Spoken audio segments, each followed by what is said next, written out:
Hello everybody, कैसे हो आप सब। मैं आपका दोस्त इस चैनल का होस्ट अविनाश। आज मैं चर्चा करने वाला हूं कुछ एक ऐसे टॉपिक के बारे में जो कि कुछ लोगों का कहना होता है कि भैया एयरफोर्स XY ग्रुप में यदि हम ज्वाइन करना चाहेंगे तो एज लिमिट क्या होनी चाहिए। 17 से कोई 17 से 21 बोलता है, कोई 16 से 20 बोलता है। तो एक्चुअली में क्या है, आज इसी के बारे में हम डिस्कस करते हैं। तो देखिए, आपको यदि एयरफोर्स में जब से वैकेंसी निकलती है तब से ज्वाइनिंग तक का यदि आपको किसी भी प्रोसेस के बारे में यदि जानना हो तो आपको इस चैनल से आप जुड़ सकते हैं। आपको इस पर आसानी से और सुटेबल तरीके से कुछ भी चीज़ बताया जाता है, तो आप इस चैनल से जुड़ सकते हैं। तो चलिए, मेरा कहना है कि भाई साहब 16 से 20 है या 17 से 21 होना चाहिए एज लिमिट। तो चलिए, हम आपको जो है आज का इसका कन्फ्यूजन ये खत्म कर देते हैं। एक्चुअली में 16 से 20 भी चाहिए और 17 से 21 भी चाहिए।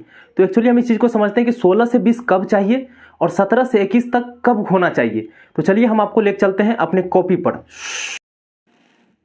देखिए, यहाँ पर जो डेट लिखा हुआ है 22/1/2021। अभी जो स्टूडेंट रिजल्ट का वेट कर रहे हैं और जो वैकेंसी का भी वेट कर रहे होंगे, तो जो रिजल्ट का भी वेट कर रहे हैं उनका वैकेंसी जो आया था वो 22/1/2021 को आया था। यानी कि 22 जनवरी 2021 को उसका वैकेंसी आया था और उसमें जो एज लिमिट लिखा हुआ था 16/1/2001 और 29/12/2004 उसका रेंज दिया हुआ था कि इसके बीच में जिसका भी होगा डेट ऑफ बर्थ वो इसको अप्लाई कर सकते हैं। यानी कि अगर हम इसके हिसाब से देखते हैं तो 29/12/2004 को 16 साल होता है जिस हिसाब से जब वैकेंसी निकला है। और उसके हिसाब से अगर हम रेंज देखते हैं कि 29/12/2004 के हिसाब से तो कोई भी बच्चा का एज 16 साल 1 महीना ज़्यादा हो सकता है। तो 16 साल ही हम लेके चलते हैं, तो 16 साल उस हिसाब से। और 16/1/2001 जो लिखा हुआ है ऊपर में, उसके हिसाब से 20 साल कोई भी स्टूडेंट का एज होगा, 20 साल मैक्सिमम। तो यानी कि आप बस इतना ही जान सकते हैं, इतना ही कह सकते हैं कि जब भी वैकेंसी निकलती है तो 16 साल से 20 साल के बीच में जिसका भी स्टूडेंट का इसके बीच में जिसका एज आता है वही अप्लाई कर सकता है।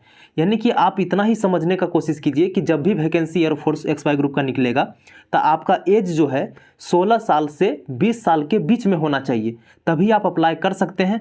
अदरवाइज आप वैकेंसी फिलअप ही नहीं कर सकते हैं। और बात जब आती है इनरोलमेंट लिस्ट की, तो जो 22/1/2021 को अगर इस हिसाब से जब वैकेंसी निकला था तो उसका टोटल प्रोसेस होते हुए, यानी कि एग्ज़ाम होते हुए, फेज 2 का प्रोसेस होते हुए, मेडिकल का प्रोसेस होते हुए, री मेडिकल का प्रोसेस होते हुए, PSL लिस्ट आते हुए और उसके बाद इनरोलमेंट लिस्ट बनते हुए यही सेम 1 साल का गैप हो जाता है। यानी कि 22/1/2021 को यदि वैकेंसी आया है तो जनवरी 2022 में जाके उसका इनरोलमेंट आना चाहिए उस हिसाब से। तो जनवरी 2022 में इनरोलमेंट इस बार भले सब कुछ डिले हो रही है, हम उसकी बात नहीं कर रहे हैं। तो जनवरी 2022 में उसका सब काम कंप्लीट होके इनरोलमेंट लिस्ट पब्लिक हो जाना चाहिए। तो जब इसके हिसाब से देखेंगे जनवरी 2022 के हिसाब से, तो वही जो 16 साल का बच्चा है वो 17 साल का हो जाता है और जो 20 साल का स्टूडेंट है वो हो जाता है 21 साल का।